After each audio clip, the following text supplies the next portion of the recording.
கோமதி, நேத்து நைட் நீ கொஞ்சம் கூட பால் குடிக்கலையா?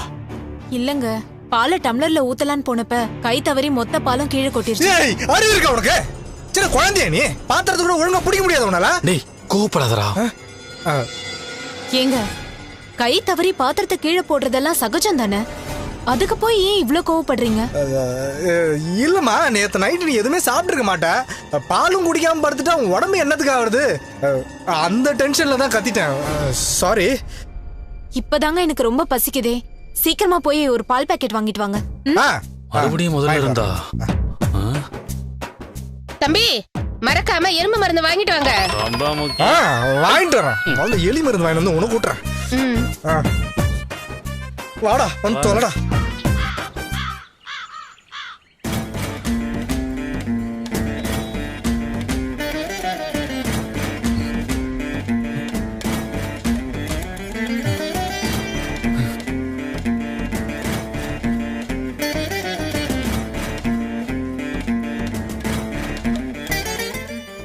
அருண் கிட்ட போய் பேசி பாப்போம்.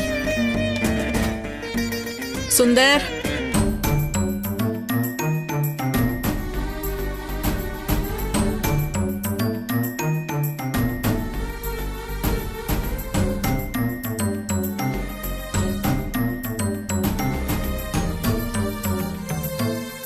அவன் ரூமுக்கு எதுக்கு நீங்க போயிட்டு இருக்கீங்க?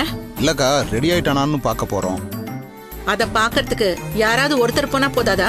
ஏன் 2 பேரும் போயிட்டு இருக்கீங்க? இல்ல, சிம்ரன் வேற வேலையா மாடிக்கு வந்தா.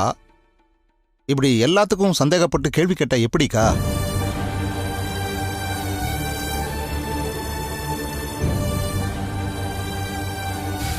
எனக்கு பயமா இருக்குடா.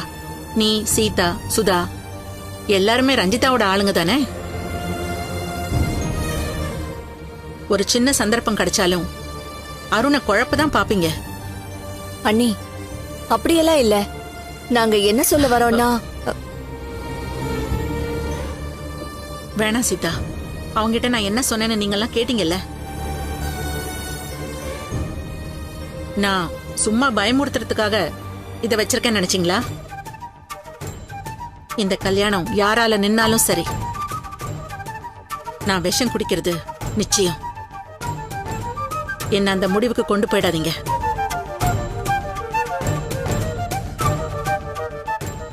போய் வேற வேலை இருந்தா பாருங்க, போங்க.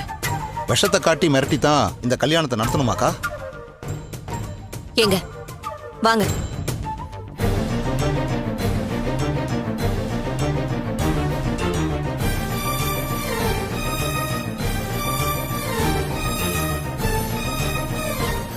நீனும் ரெடி ஆகலையா? வேட்டி சட்டை போட்டுக்கிட்டு தான் தாலி கட்டணும்னு நான் எதிர்பார்க்கல. இப்படியே வந்து தாலி கட்டினாலும் எனக்கு பிரச்சனை இல்லை.